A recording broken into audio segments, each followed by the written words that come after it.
Welcome, everyone. My name is Ben Bixler. I am chair of the Bible department here at Eastern Mennonite School and coordinating our Kennel-Charles lecture this year.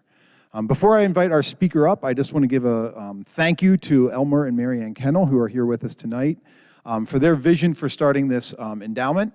We had supper together tonight, and Elmer shared that his parents, who this scholarship is named for, today would have been their 88th wedding anniversary. So that's kind of some nice synergy to see sort of the longevity in that family and their commitment to preserving Anabaptist history and Anabaptist theology. So thank you, Elmer and Marianne. Let's give them a round of applause, please.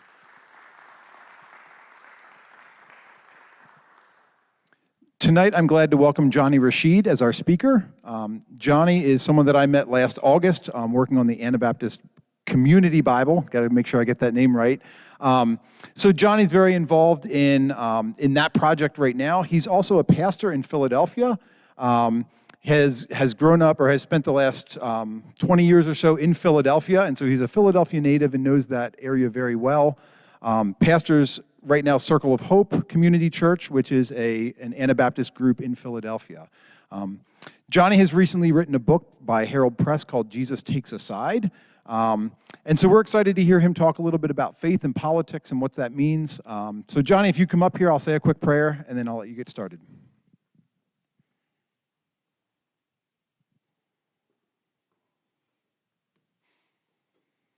All right, let's pray. Dear Lord, thank you for this space tonight. Thank you for Jonny. We just ask that we would hear his words, that we would receive his message today, and we're thankful for his witness. In Jesus' name, amen. Amen. I don't think that's the noise it's supposed to make. So, well, what should I do? I'm looking at my tech person. So, what's that?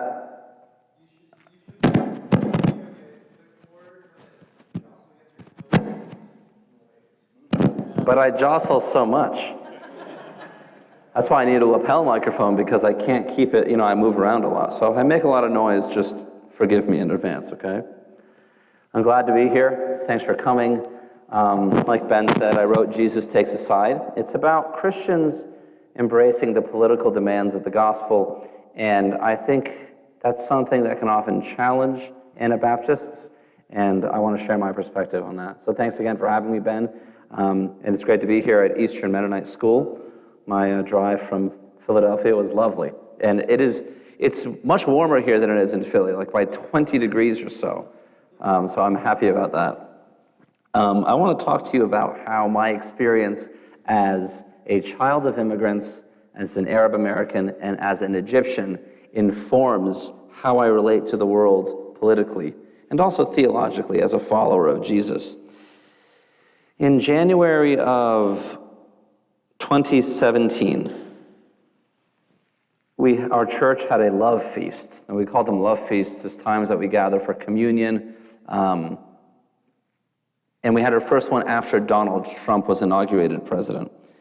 And this love feast, known as the Agape Feast, is a worship meeting where we fellowship and we reconcile among one another and try to let our love and unity prevail.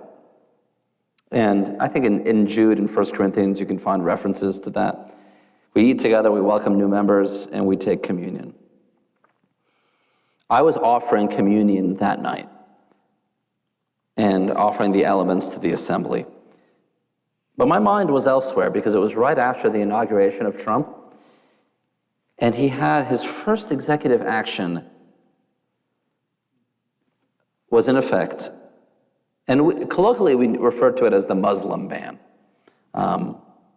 Executive Order 13769, protecting the nation from foreign terrorist entry.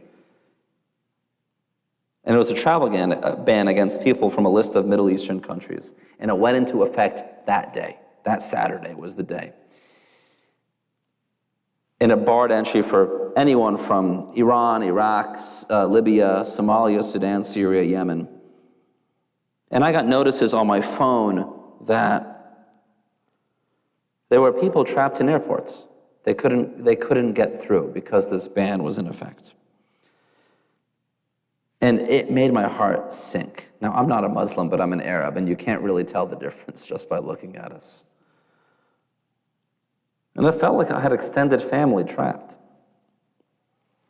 And I texted some friends and leaders in the room so that they might share in my lament. Like, I'm supposed to give communion, but I was torn up inside. I was distressed, and I was angry. And I couldn't believe the worst had happened. And even though this is precisely what he said he would do. I mean, he began his campaign, if you recall, with this false statement, but brazenly racist, right? When Mexico sends its people, they're not sending their best. They're not sending you. They're sending people that have lots of problems. And they're bringing those problems with us. They're bringing drugs, they're bringing crime, they're rapists. And I assume some are good people. That's how Trump ended the quote. And it was a clear message to me, that I don't belong. And even to the least politically engaged, this was worth repudiation. And I lamented. So many white evangelical Christians voted for Trump, 81%, some high statistic. And when he entered the White House, he warned us again. Every decision on trade, on taxes, on immigration, on foreign affairs will be made to benefit American workers and American families. American workers and American families. With the rhetoric that excludes immigrants. That's how it felt to me. And he made economic points, but the idea of protecting our borders from other countries emphasizes that immigrants are a threat to the livelihood of American workers and families. And even though I was warned, I was not prepared for how it would hurt me as a child of immigrants. And all of this was swirling in my mind, that love feast. And then it was time for communion, and my heart's heavy. And I go up to the podium, and I share the words of institution. And I start crying. I've survived as a child of immigrants in this country by assimilating, oftentimes hiding my emotions, covering my shame. And there's a moment where the feelings overwhelm you, and it's embarrassing to share how you're injured by your oppression. Because I really, in the years leading up to that, I just rarely ever cried in public. It was so uncommon. But then it happened. Tears streamed down my face. I didn't even start reading the passage in 1 Corinthians because my heart was broken. My people were trapped. Kids that look like my kids are trapped. We moved to the U.S. to escape persecution. My parents did. And then to have it here again is just horrifying.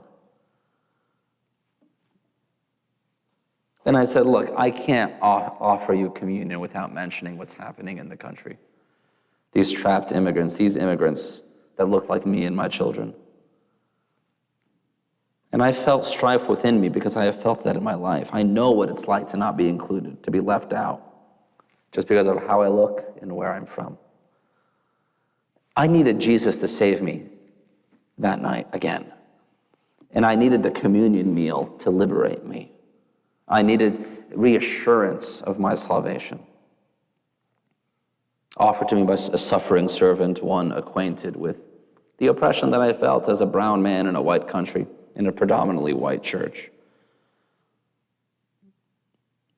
And at the time, I felt some comfort because people in our congregation went to protest at Philadelphia International Airport. And to me, their protest was a part of the worship that night. They took the message of salvation to the street for the sake of the poor and the oppressed. And then at that moment, I knew the cross of Jesus had an undeniable political connotation because it saves captives. It frees the oppressed. It liberates. It rights all wrongs. It reconciles the world to God. Jesus dying on the cross is a political event. And the love of Christ that it demonstrates compels us to act in similar ways. Fleming Rutledge says that the meaning of the cross is that forgiveness alone isn't enough. Something is wrong and must be made right. This self-righting is called rectification, sometimes translated as justification. So when we read in the Old Testament that God is just and righteous, that doesn't refer to a threatening abstract quality that God has over against us. It's like a verb more than a noun. It refers to the power of God to make right what has been wrong. And as we shape ourselves like the cross, cruciform, we enter into this world setting things right. And that's in the moment. In that moment, I saw that as intrinsically political work. We do it to model Christ, we do it to model partnership with Christ, and we do it because we've been transformed by Jesus. The salvation of Christ is a worldwide phenomenon, cosmic, not just individual. It's seen as work for all people throughout all of society. And there's political ramifications to the crucifixion.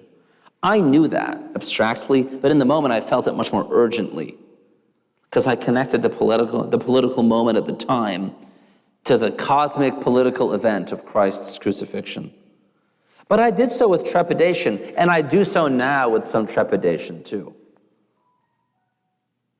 Because a lot of Christians think that Christianity has political connotations, but it's safer to say that the cross's politics are transcendent, are above our political order, and that's common among Anabaptists too. But Jesus is not merely transcendent, he's also immanent. And in his immanence, in his presence, in his incarnation, he engages the world, the world in all the ways, including politics. And you can see this in the Gospels, especially around how Jesus engages the religious political discourse within Judaism, how Jesus offers his interpretation of the laws of Moses.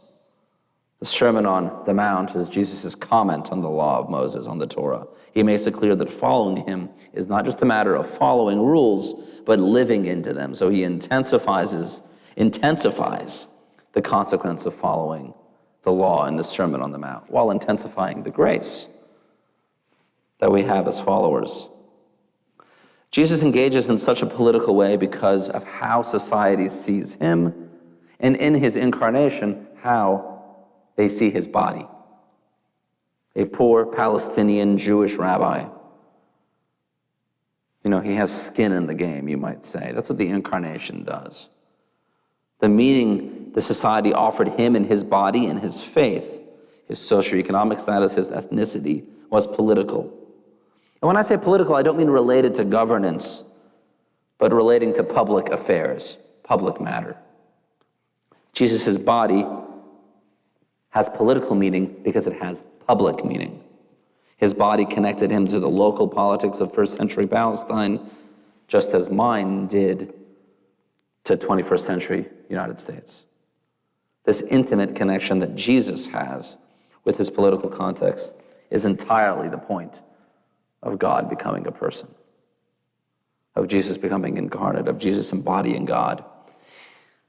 And even though I knew I was approaching the pulpit to offer communion, I also knew this wasn't a common approach to politics and faith. So even though the communion table was not the time and space to make the argument, I couldn't let go of what was happening within me.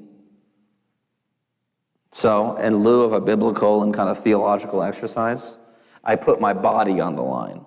I shared my personal experience because I could not authentically offer the Lord's Supper without saying what it meant for me in the moment. And I admit I feared that I was making my skin color a problem, or at least that I would be accused of such a thing. You know, because love and unity, as I said earlier, are the expressed purposes of our love feast. So questions race through your mind. Would a politically oriented communion meal bring division? Did I have to sacrifice my own dignity for the sake of Christian unity? Is that what Christ is calling me to? What kind of Christianity is that? I thought I'd be accused of politicizing the moment. or even desecrating the table itself. My tears, my vulnerability would make it unseemly for anyone to make a critique to me directly. But I still was scared. That fear is carried with you. You see something happen to people like you, and then you're afraid to talk about it because someone's going to just accuse you of being political in a tradition that's supposed to not be that political. What do you do? How do you enter into that? Those trapped in the airport that night were victims of racism, regardless of whether we took communion that night. And racism had been codified into their life. So I was overtaken. I was heartbroken. That's not ideological. It's personal. It's not partisan. It's embodied. What was happening to these immigrants was happening to me, just like Jesus said in Matthew 25. I assure you that when you have done it for one of the least of these brothers and sisters of mine, you have done it for me. So the way that I saw it, Jesus was trapped too. And Jesus met me in my distress, and Jesus has felt it with me. And Jesus knows the plight of not belonging, of having nowhere to lay his head. He knows what it's like to be mocked from where he's from. Like when Nathanael mocks Nazareth, asking the question, can anything good come out of Nazareth? He feels for the oppressed because he is one of them. He brings the oppressed great joy and fills them with good things. He moves us to do the same as he is one with them. And Jesus' arrival in the world signals this. Born in a marginalized town, Bethlehem, right? Away from the power center of Jerusalem. He's born to a lowly woman who praises him for seeking favor of the lowly. The people who receive the good news are lowly first, oppressed shepherds, not the political power brokers. Jesus' incarnation roots him and connects him directly with the oppressed. Throughout the Trump administration, though, many people thought that my overtly political messaging and call to action were problematic for my witness. I heard that protesting Trump's racism was divisive. It excluded people. We were supposed to be united as a body. But that kind of unity and inclusion burdens the oppressed the most, burdens the vulnerable the most. And that's not unifying or inclusive. They ask oppressed people to just cope with their condition, or worse, just pretend like it doesn't exist. And a lot of us do that. A lot of us will do that. A lot of us will sideline ourselves, even unconsciously sometimes. And I couldn't imagine how these Christians, who are not like far-right conservatives, who consider themselves compassionate and committed to racism, could see such actions and not resolutely repudiate them. You know, I wondered, where is your outrage? Are you not witnessing the same evil I am? I mean, for me, it's not a radical political action to repudiate Donald Trump when he calls immigrants animals, right? Or when he tells the U.S. representatives to go back where they came from. Or when he names the countries that they're from using derogatory language. Then I realized, in many cases, they could not see what I did because of their bodies, because of their white skin, and how it too has been politicized. Because those statements often don't directly harm them, they can interpret them as merely a different political message. So they see it as politics, and I see it as a matter of who I am. So what I see as a plain moral wrong, they see as just politics as usual. My faith and my skin color have informed my participation in politics. So I can either deny that reality and be complicit in my own oppression, or confront it within myself. And then do my part in bringing the light bringing to light the dignity through which God sees the oppressed. And I mention this because I'm in a school right now, and a lot of this happened in high school for me. The 20th anniversary this week of the invasion of Iraq. And that shaped my faith more than any other event in history to me. It was so important. These days, almost everybody condemns the war as a quagmire and a mistake. I mean, that's generally both the political consensus on, regardless kind of your politics. History hasn't been kind to the expensive and devastating and endless, pointless war. But at the time, boy, it was hard to say that. The country was so ready for action in a way that is surprising and shocking to even look back on. You know, all the publications were. You know, even this week, and I digress when I say this, right? The New York Times published a piece that said, "Why did we invade Iraq?" And I wanted to say, you told us why. On the front page, you said there were weapons of mass. You made the argument. This publication did. Don't ask the question that you already answered. It makes me so frustrated.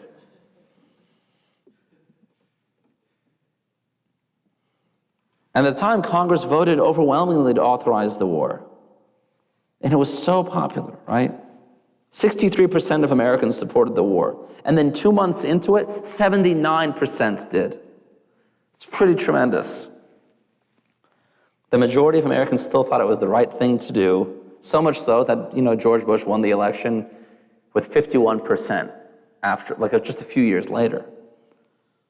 And I was a brown teenager at the time, an Arab American, during the jingoism and xenophobia of the post-9/11 world. I can't repeat everything they called me at the time, and I try to forget some of it. And it did make the U.S. bloodthirsty. It's a scary time. You know, and the victims of their rage were people, even children that looked like me. I didn't realize it at the time, but my opposition to this conflict and the formative experience of growing up brown after 9/11 just made a mark on me and taught me you can hold strong to your instincts despite opposition. And it's hard to do that in a white town, in a white church, in a white tradition in many ways in the U.S. Because we survive by assimilating and accommodating. I mean, I remember my dad. And my dad grew up in Egypt. He grew up as a religious minority in Egypt because he was a Christian, and of course that shaped his politics. He moved to the US and during the Reagan 80s, and Reagan was hostile towards Middle Eastern countries. And so my dad became, you know, a conservative Republican. He still is right now. So at the time when 9/11 happened, we had like a lot of American flags around, like on the car, on the lapel, everything. You just had to show that, hey, we're not terrorists. We're Americans, you know. That was really important for us to share. And I didn't know what he was doing, but he was just trying to make sure we're okay. And he was, I mean, it matched his politics. He wasn't denying himself, but the overt expression was so important. So I followed, I mean, I don't want to upset the status quo either, right? And I have to resist that urge now in me.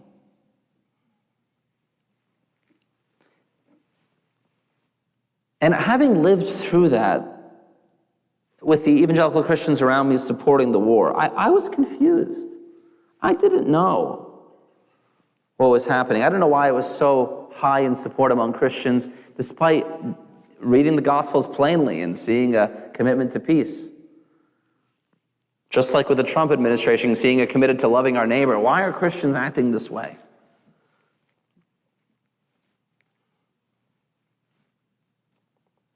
And over the next few months, after observing the conflict and listening to my peers, I moved to really internalize the peace of Jesus, the teachings on the peace of peace from Jesus. And then I entered my freshman year at Temple University opposed to the war. And I did wonder, how can I also be a Christian? The people that formed me growing up contradicted my convictions. And this is the sort of existential crisis that people with convictions face when Christians fail to take a side with the oppressed. I mean, the cost is people's faith. I could have walked away. I don't think it's uncommon for people to lose faith in that context. And I wonder today, because of how frequently Christians are either politically neutral or worse on the side of nationalists, how anyone can even come to a saving knowledge of Jesus, how that even happens. How do I even share the gospel? And that's why I'm here, in large part, why I entered this particular community, because it was hard to hold my faith alone. And I moved to Philadelphia, and I joined a Peace Church, eventually became a pastor for this Peace Church. And I found out there was Christians that opposed military conflict. There was a tradition of peace-loving people out there called Anabaptists. Even in my central Pennsylvania upbringing, I didn't know. I mean, somehow that was kept from me. And that's why I can hold on to my faith. Jesus has made a claim on me, and so I lean on Jesus and see the crucifixion as a political event and know that after those immigrants were trapped in those airports, that Jesus was on my side. I held on to it. It made a mark on me. It doesn't make it easier to share, but I know what's happening within me.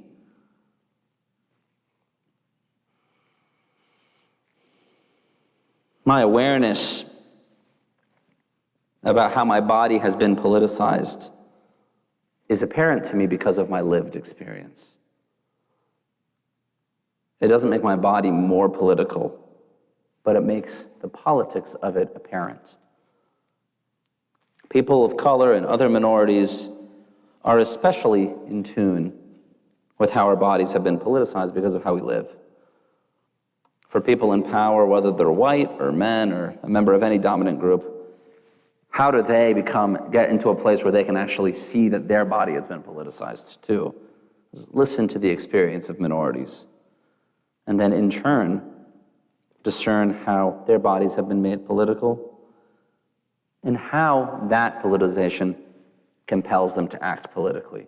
Because if you're listening to this and you think I'm being too political, it may be your body at work too.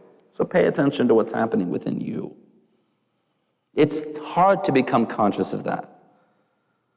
But if we're going to live in the fullness of who we are as Jesus, we have to understand the meaning that our skin color has assigned to us so that we might consciously live beyond it.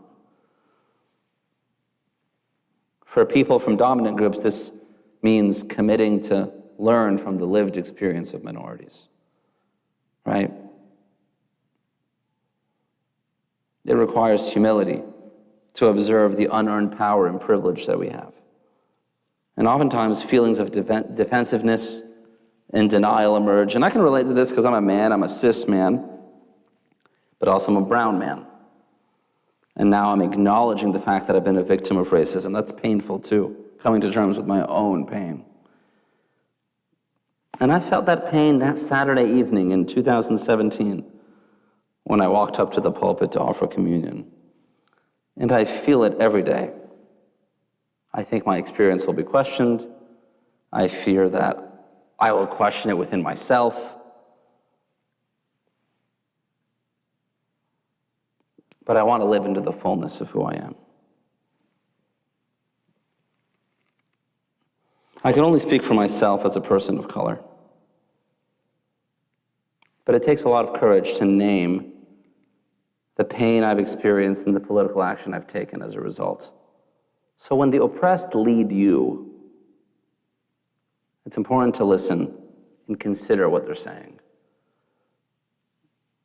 An apolitical Christianity is untenable for oppressed minorities. A gospel that doesn't liberate is no gospel at all. And minorities understand this more urgently than their counterparts do. And more than that, minorities need that message to follow Jesus. And they need to understand this truth of the gospel lived out in the wider church. So when we advocate for a Christ without political consequence, we're missing out not only on the example of Christ, but the opportunity to learn from the experience of his vulnerable followers, the least of these, whose side he takes. I could have easily lost my faith. And if I didn't grow up with it, I'm not sure how I would hold on to it. Sometimes his followers are the hardest thing about following Jesus. And today I wonder, could I become a Christian in this environment? Sometimes Christians are totally responsible for the worst things.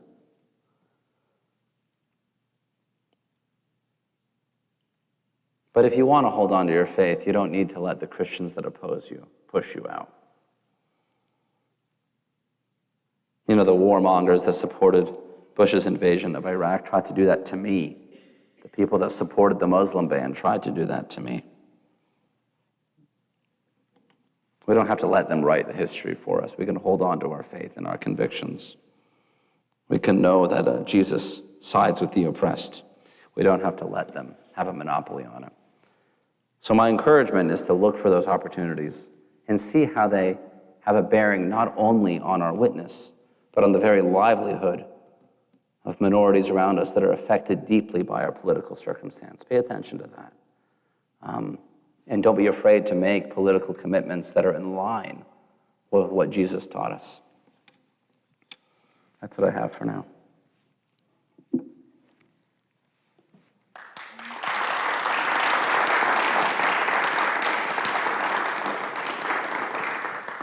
All right. The plan is that we have some time here for some questions and answers.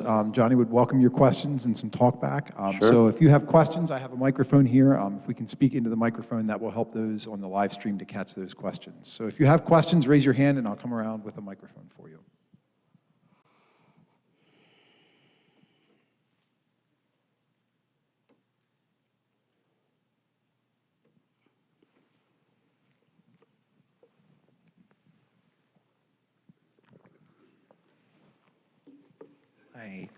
Hi, Johnny. My name is Chad Miller from Harrisonburg here. Pastor, in churches, it's often not that, well, I guess, yeah, let me just rephrase that. Sometimes when I hear the challenge of Jesus takes a side in a church that has some differing perspectives, even for, like, how do you go about that in a church without kicking everyone, or without, I don't know, I'm just trying to, you know, when you make those kind of public pronouncements, how do you, is it bad to have room for people that disagree? I mean, I kind of see that. I know what you're going to say a little bit, but speak to that in a local church. Pastors in purple churches have a hard job. I mean, I understand that, you know, and how do we, it's a question of discipleship. How do we form people that follow Jesus? You know, I think Jesus offers pastors a rather bold way to proceed, because, I mean, Jesus acted in such a way that he got killed. So, like, there was, he wasn't afraid of doing that, right? And I think if we followed his word exactly, we'd lose a lot of people in our churches. And I don't think Jesus was very concerned with that, you know, and I think that it benefited him ultimately, right? It benefited the whole, you know, he was following God, right? But I think for pastors, when you're dealing with people that you have relationships with, how do you help them along? You know, you try to come up with common values that people can agree upon. You know, for me, in an Anabaptist context, let's start with peace. That is a basic principle that we hold. At least I think we do. I mean, I think that we might find some controversy for some reason, you know. But how do we express that practically?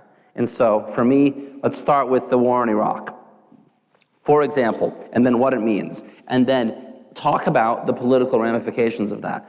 War is easier in some ways to discuss because, you know, Obama continued the Iraq War after, right? And then started the drone campaign, and then Trump did the same thing, and so that is universal across our politics. But we can start talking about what it means to side with the oppressed in that moment.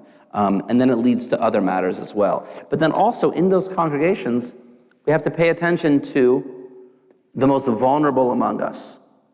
So listen to their voices, right?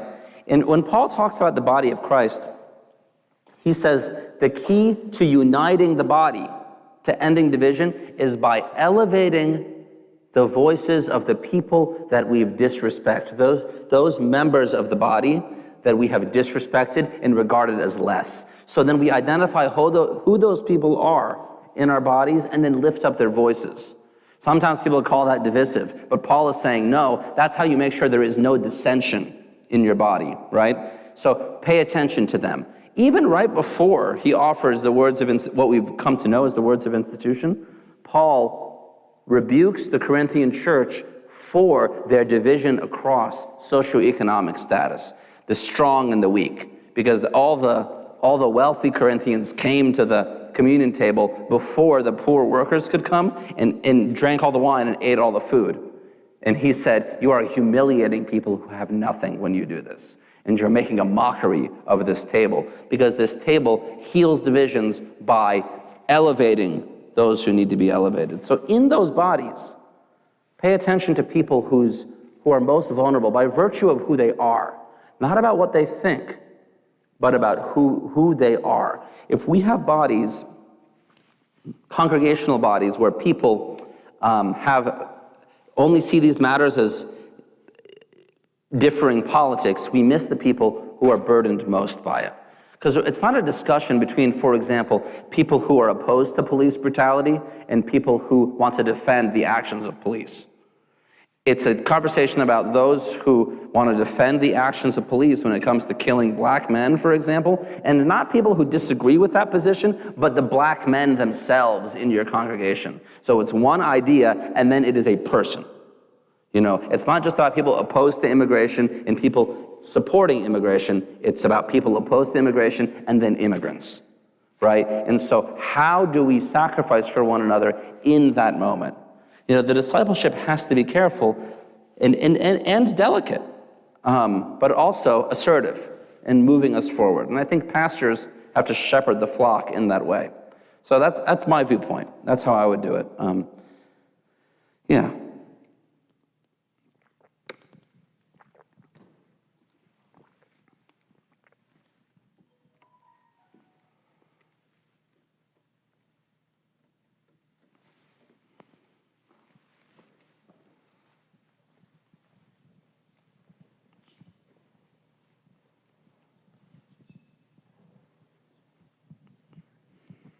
Hello, my name is Abby, and full disclosure, I work in politics, and I'm also, really, my faith is what drives my politics, and so I work in a lot of spaces. Are you going to Washington tomorrow? I am. I'm the one going to the White House. You're famous. I know about you. Yeah, I unfortunately have to miss class tomorrow because I was invited to the White House, but... Oh, so what are you doing in the White House? Sorry, I know you're supposed to ask me questions. I'm asking you questions. Yeah, I was invited to a Women's History Month open house event where we'll get to tour and see like all the decorations, and then hopefully we'll get a speech from the president or vice president. So you might see like one of those people? Hopefully, I don't know. Cool. I'm just going along. I was invited. And then when you see Joe Biden, you're going to say, no king but Christ? I'm just kidding. Just kidding. I mean, something like that. But yeah, we'll see what happens. I just got the invite from the White House, and I guess I just do what the White House says. So I work in a lot of spaces with people who have been very hurt by the church, and they associate that hurt from the church with hurt from Jesus. And I'm assuming since you have gotten involved politically, you probably exist in the similar spaces.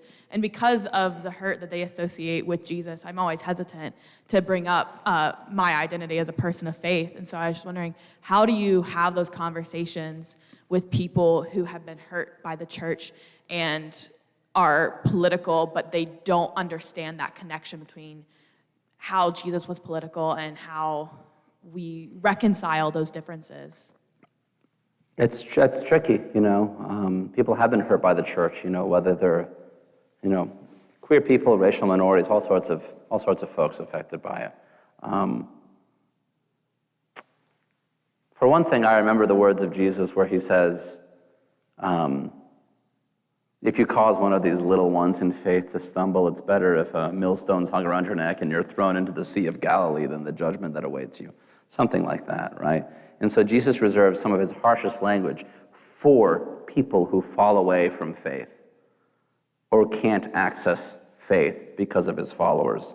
And so I think God's grace abounds in ways that we can't even imagine.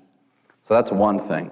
Because God's grace and God's love is so much greater than even me and my witness, if someone can't engage with Jesus because of how they've been oppressed by Christians, I kind of just let it go until I feel like I have a relationship where I can talk about that, and if I don't, I kind of let the Holy Spirit do the heavy lifting.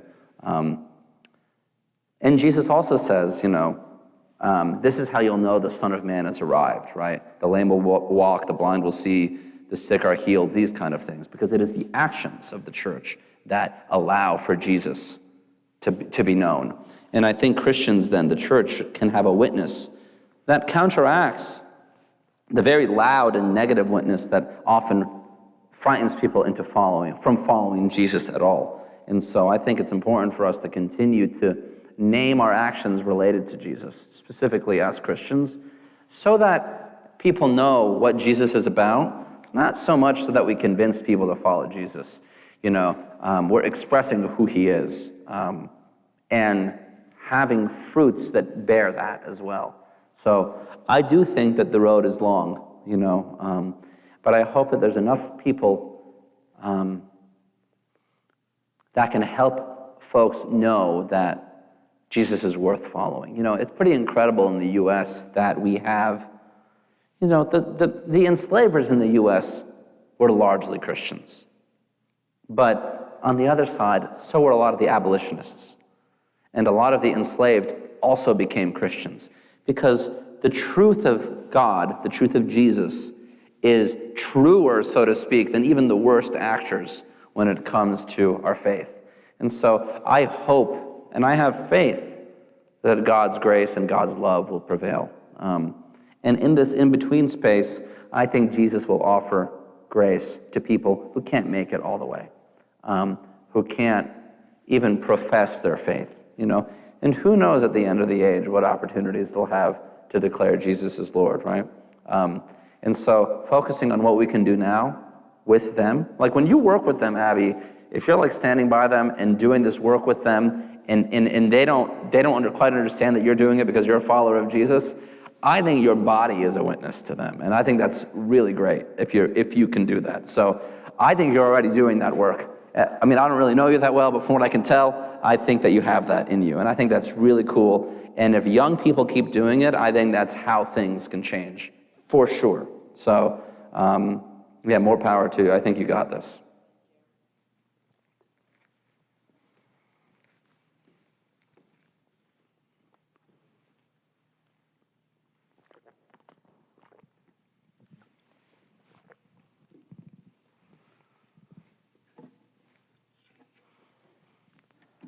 Hi, Kevin. Johnny. Hey, Kevin. You just mentioned young people, so I've been thinking about this for a while, since the last midterm election. What's the future of the church, and I hate to say it, as the baby boomers die out and as the changing of the guard? And I think is a demographic force which it can't be stopped. And so I just wonder if that's going to change the complexion of the church and the complexion of the politics. Well, I think we're seeing that church attendance is going down in general, especially in evangelical institutions. It's decreasing faster than the population. Like it is growing. Some churches are growing a little bit, but not as fast as the population's growing. So there's a decline in general. And I think that we should start asking questions about why it's going down. An old study from Pew suggested that people don't follow Christians because they're hypocritical and judgmental. And also anti-LGBT, and so I think that those are some of the answers to our questions. I think we have to follow Jesus authentically and honestly, and kind of let the cards fall as they may, because the church as we know it in the U.S.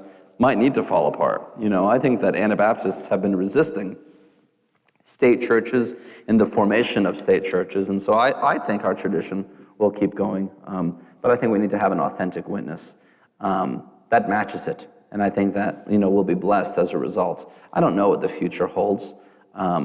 It's a hard time to follow Jesus and to even declare that he is Lord, even in public settings.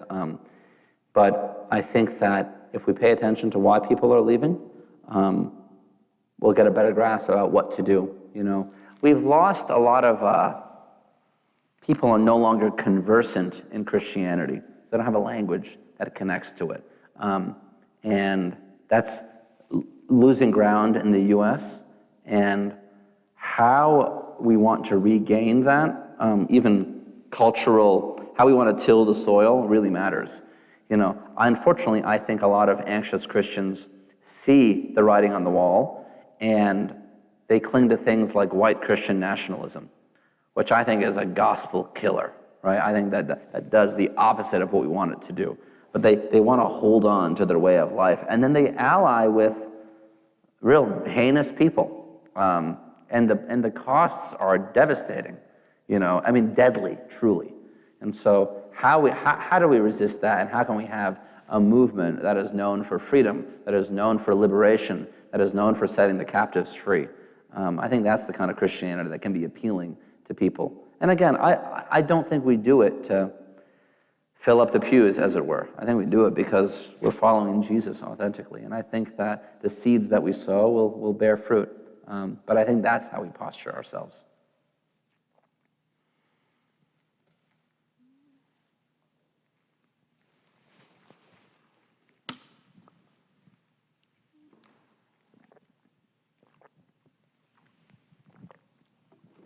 I resonate with what you say about how difficult it is to be in a purple church. But Jesus, he had Simon the Zealot who wanted to kick out Rome, Matthew the tax collector who collected taxes for Rome. So how do we, when we find ourselves in purple churches today, how are we to be an active witness when you have such divisions over political issues, gay issues? How do we go on in that way? Well, it's a great question. Jesus took people. Simon the Zealot on one side, and then the tax collector on the other side, and they followed together. Those people didn't stay in their so-called political positions. Simon put away his dagger, and Matthew stopped collecting taxes. The transformation happened. So even though we come from different political segments, Jesus transforms our politics and our positions. And in the U.S., that doesn't mean finding some middle ground that kind of brings people together. It actually means we have to be transformed. I do think that Jesus also faced temptation in the same way. I think that, from my own understanding, borrowed a lot of the tradition from the Pharisees, and also found the appeal of these zealots, too. And I think in the moment, right, when he is asking the Father to take the cup from him in the garden, he is really wondering, hey, these people are coming to kill me, and we have people with swords. Take this cup from me. I have a human instinct to fight back. I want to fight back.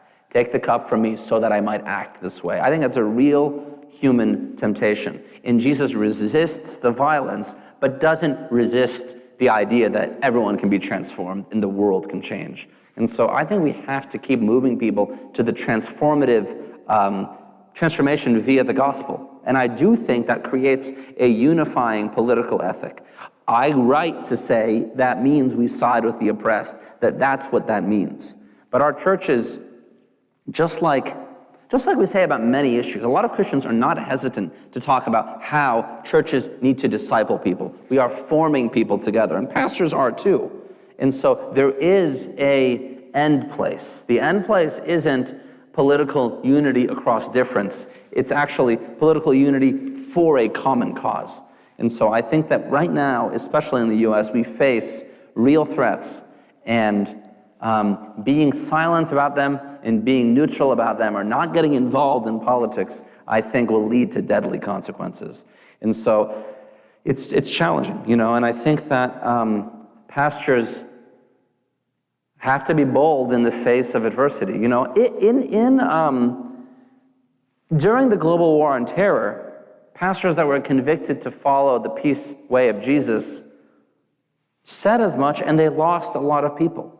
There's some famous pastors who say, yeah, I lost thousands of members when I opposed the war, and I think sometimes that's the cost of following Jesus. I don't know, and as a pastor too, it's like, gosh, you hate to lose somebody, even one person, and it pains you to do that, and you wish you could hold on to everybody, but leading with nerve will sometimes cause someone to fall away, right? Like in Luke 18, Jesus talks to the rich young ruler, and this is the cost of following me. Sell all your things and then follow me. He says, how do I enter the kingdom of heaven? How do I get eternal life? And Jesus gives him he answers a different question. He says, no, this is just how you follow me. Let go of your things, give it to the poor, and then follow me. And the rich young ruler can't do that. But then in chapter 19, what happens? Zacchaeus shows us how to do that. And so there is hope, there is possibility. And so as a pastor, I'm moved to move with people that want to follow the Spirit and follow Jesus and have softened hearts for it. I think pastors do this too. They spend a lot of time arguing with the squeaky wheel. I just don't think that's worth the energy. Move with the people that you can move with. And then keep going, Having an argument with someone about LGBT issues or whatever it is seems to me like a waste of energy. I think that you have to focus on people that want to do what your church is doing, what your body has discerned to do, and not be so concerned about people that may be disrupting what you're doing. So that's my viewpoint. I do think that it is challenging. And again, it was challenging in Philadelphia, and Philadelphia is a very blue city. I'm not denying that that's just how the makeup of the city is. But even in a blue congregation, there is still those tensions that exist, because oftentimes our viewpoints are not reducible to even like political party affiliation. That there's more happening there. And so I sympathize too, and I have had similar experiences. Any more?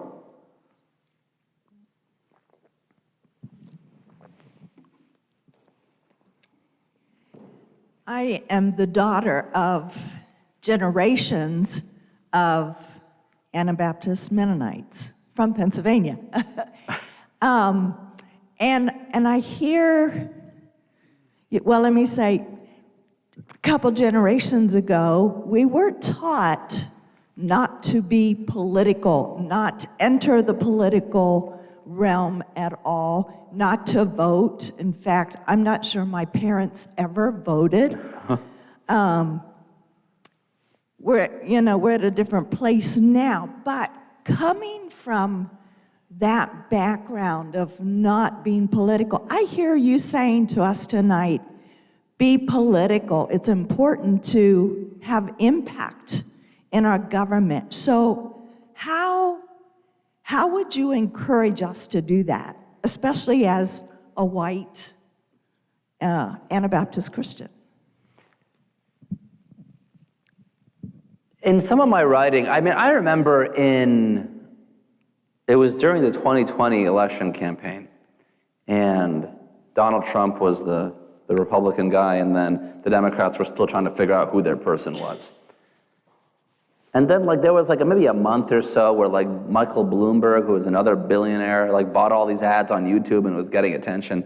And I told my friends, and I have friends that are political like me, and I was at a Christmas party. This was in 2019, right before the pandemic. And I wrote a blog post that said, you don't have to vote. Because I was so upset that we were going to get another billionaire oligarch. And I was like, I don't want to do this, y'all. Why am I choosing between these two guys? I don't have to vote. And they're like, oh no, you have to. Trump is so bad. I can't believe you said that. And they were so upset with me. So I actually there's moments where I don't feel compelled to do it. I actually think it's their job to get me to vote for them and not to appeal to some moral civic duty that I have to vote for you. So I have some rebellion against being compelled to vote because it's the right thing to do. I want to be moved by Jesus to participate, but I feel a little bit upset if there's some American duty to vote. That almost makes me just want to tear up my voter registration and say I don't want to participate with you. Because I do think it's their job, and if I'm picking between those two guys, I don't want to engage.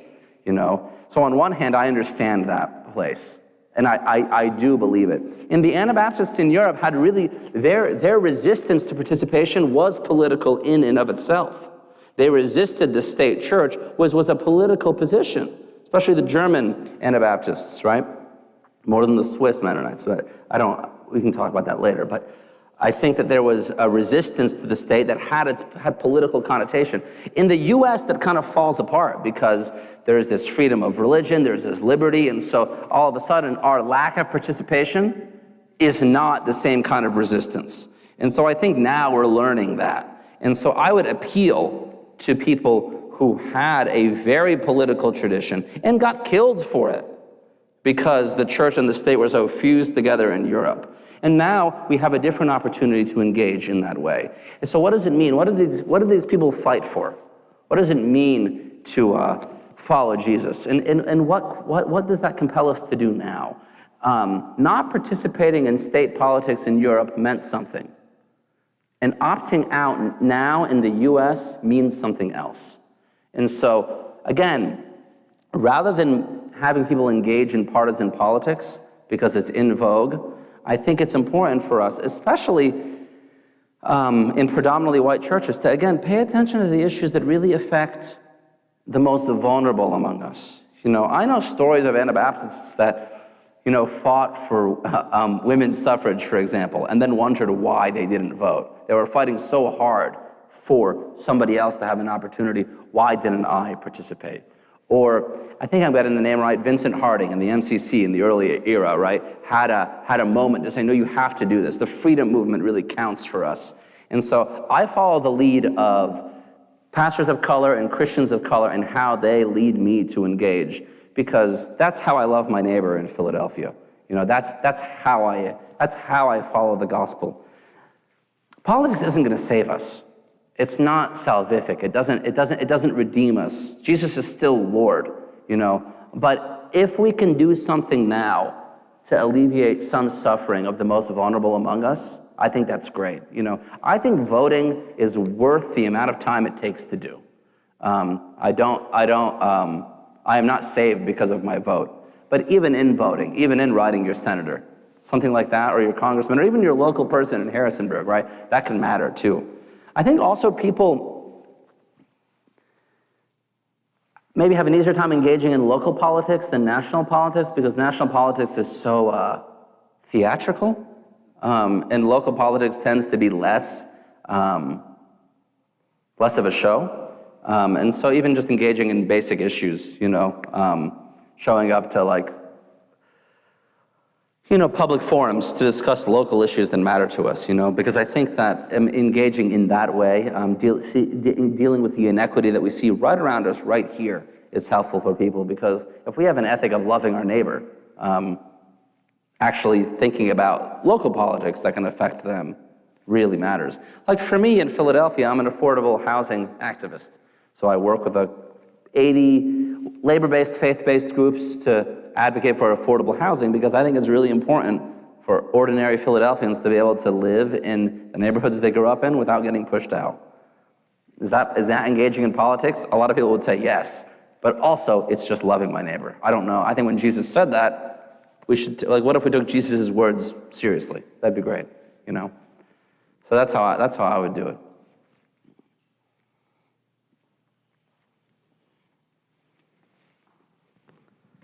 I think we have time for one more here. My name is Greg. I've been involved as a lay leader for many years with many different pastors, and most of them have enough tension and conflict without trying to take a stand that has implications out of the church. As a prophetic pastor, how have you found you can be pastoral to the folks who end up feeling distanced by your clear call for a Jesus stand? How do you release them with love and pastoral care so they don't mix up Jesus with church and a stand with their being loved by a powerful, righteous God? Will you ask that in a different way, just so I know exactly what you're asking? How can, when there is a point where somebody was in your church and you and the church discerns Jesus calls us to stand a certain way, and they feel they can't do that, how have you found you can be a pastor to them and a shepherd when they feel that the flock is going away that they can't go?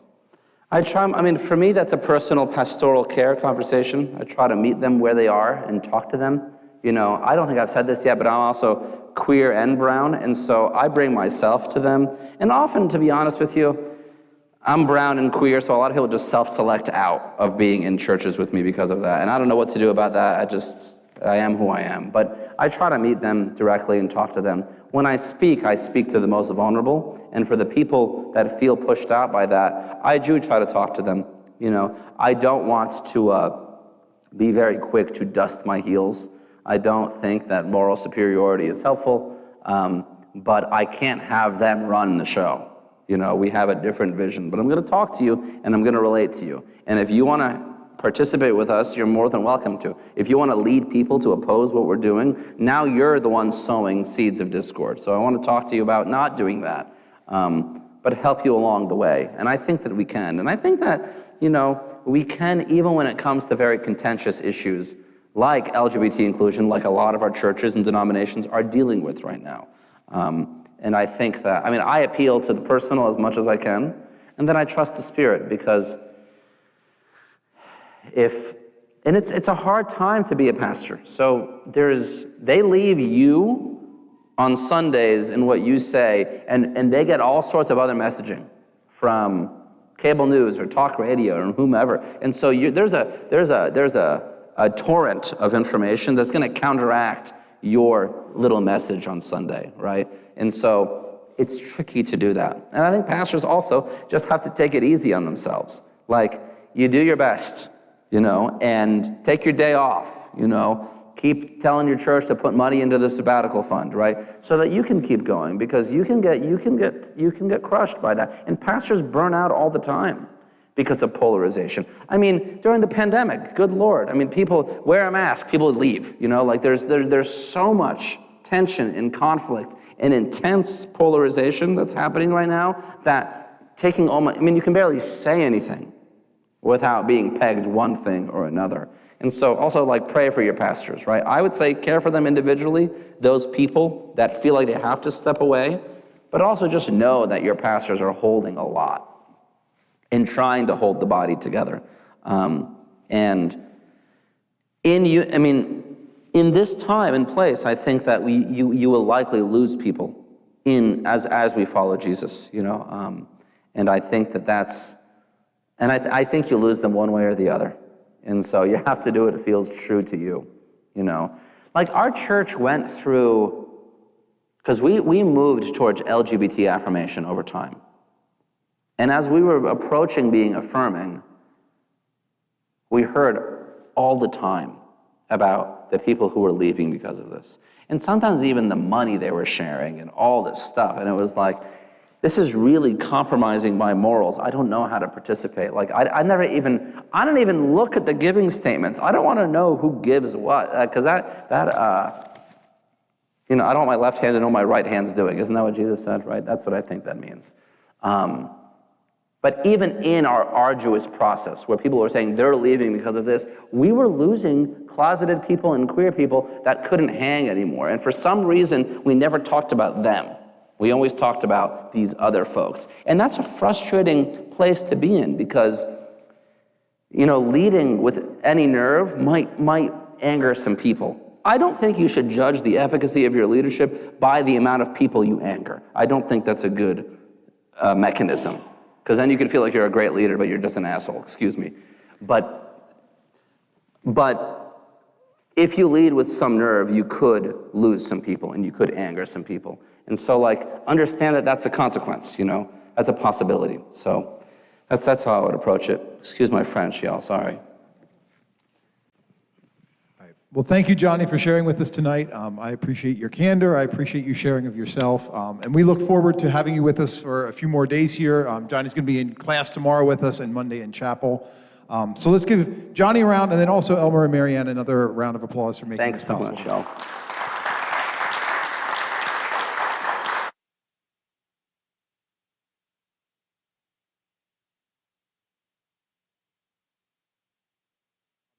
If you're interested in his book or some other Herald Press books,